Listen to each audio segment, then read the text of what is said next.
What's happening, guys? I'm TechSource, and today I'll be building a very nice mid-range gaming PC that's able to keep up with most AAA titles and while offering some really nice productivity performance as well. And it's all going to cost you around 1,000 buckaroos. Let's begin.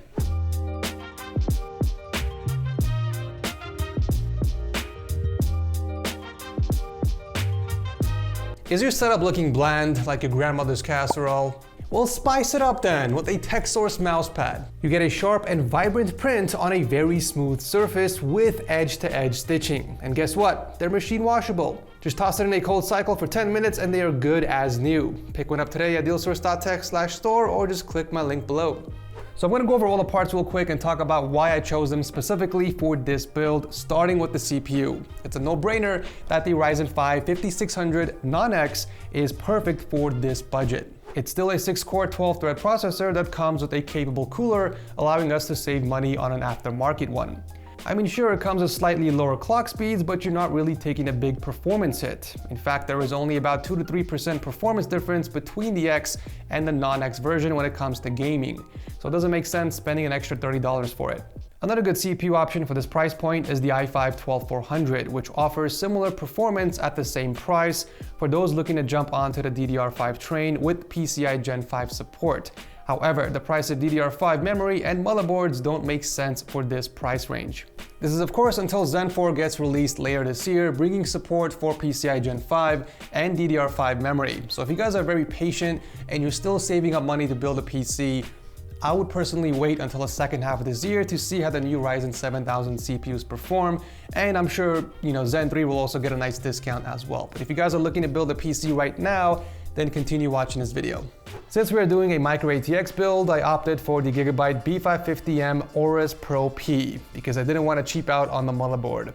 Most budget B550 boards don't even have dedicated VRM heatsinks and offer the bare minimum features. So I decided to pay a little extra and grab a better looking board with beefier VRM heatsinks, 2 M.2 slots, and a USB Type-C port in the back. You get all of that while supporting Ryzen 5000 series CPUs right out of the box without having to flash the BIOS. However, if you do have to flash the BIOS, then you can do that simply using the Q-Flash feature right behind the motherboard without using any of the older generation CPUs. Another reason I picked this board specifically was because of the fan headers. You get 4 additional fan headers, not including the CPU header up top. So you can plug in your cooler and up to 4 additional fans, which is awesome. And if you're a fan of RGB, well, this board still has you covered, offering 4 RGB headers in total. You get 2 of each, 5-volt 3-pin and 12-volt 4 pins.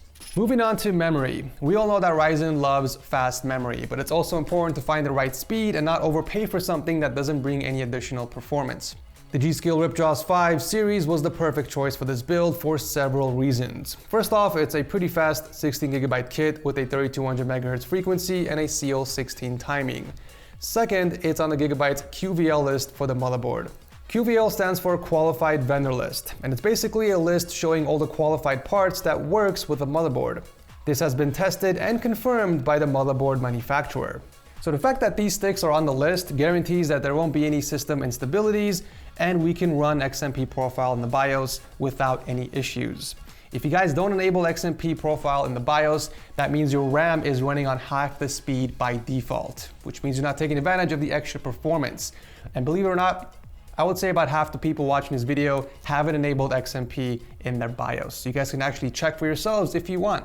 Just right click on the taskbar and go to the task manager. Click on performance and underneath the memory tab, look for the speed on the bottom right corner. If that speed is half of what your frequency should be, then you don't have XMP enabled. If you want to know how to do that, just watch my build guide and skip over to this portion of the video.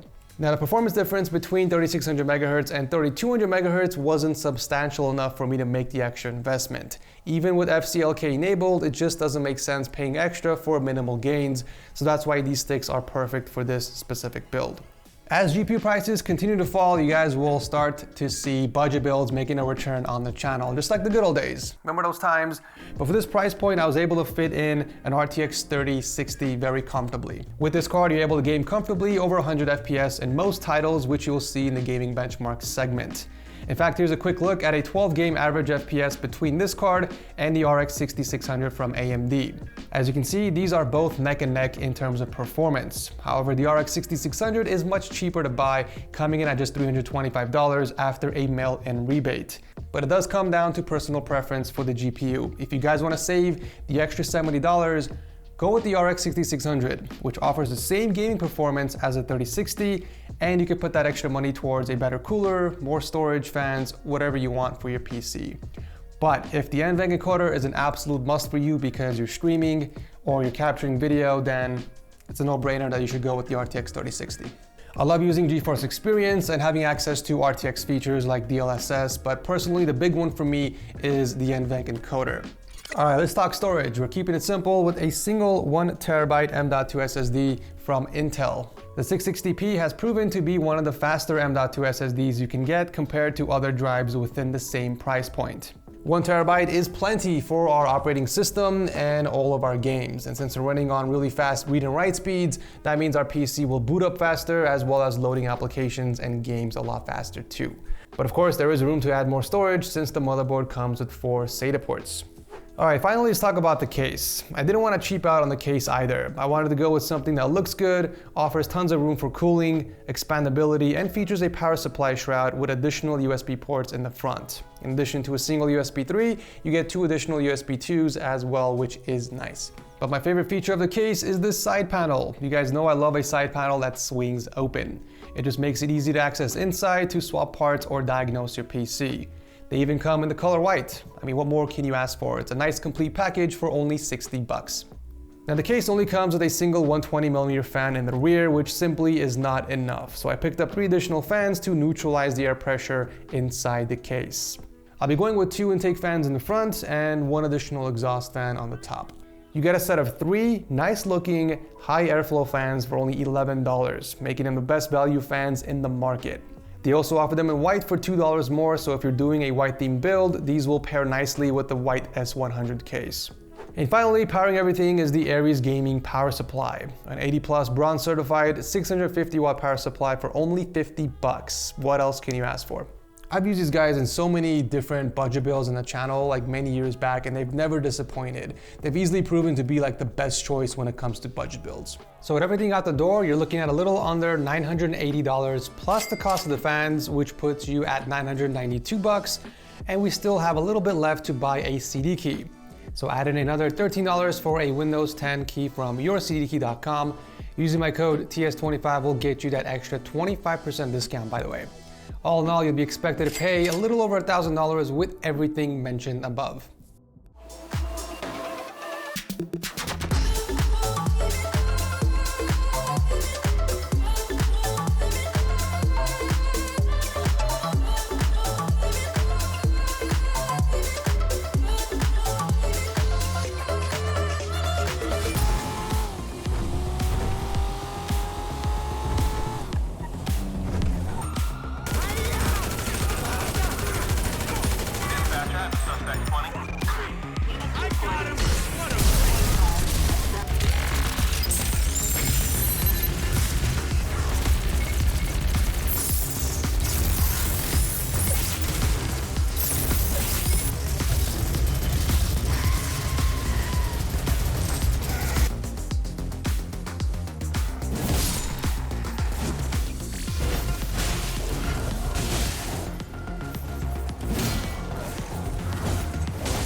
So there you have it, very impressive performance from this $1,000 build. We were averaging about 100 FPS on the more demanding titles and way above the 144 FPS threshold for some of the more lighter titles.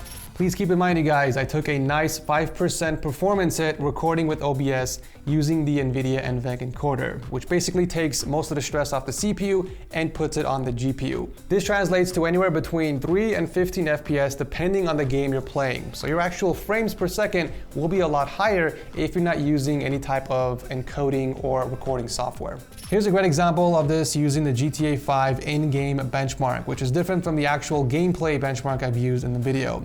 Without recording with OBS, we got a score of 176 FPS, and with recording, we got 172. So we took a 4 FPS hit while using OBS. Looking at temps, the GPU stayed fairly cool thanks to the 2 intake fans we added, keeping the overall temps under 70 degrees Celsius in most games.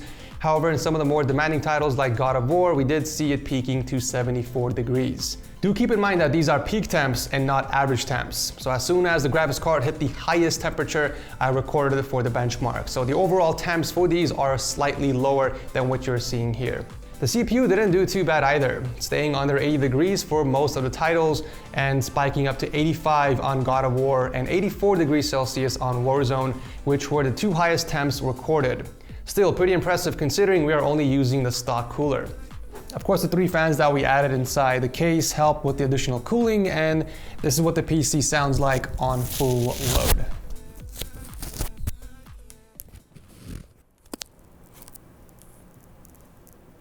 I'll do a quick keyboard test, just so there's some sound comparison.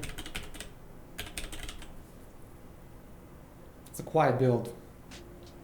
The PC has a really nice upgrade path as well, since it supports all Ryzen 5000 series CPUs right out of the box.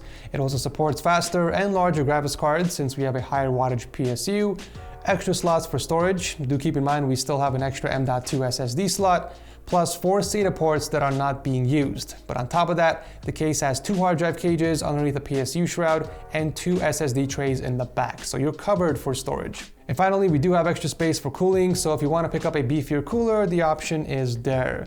This PC will pair beautifully with a nice 144Hz gaming monitor, and I'll drop a link to one I recommend from my previous monitor roundup videos below if you guys want to check it out.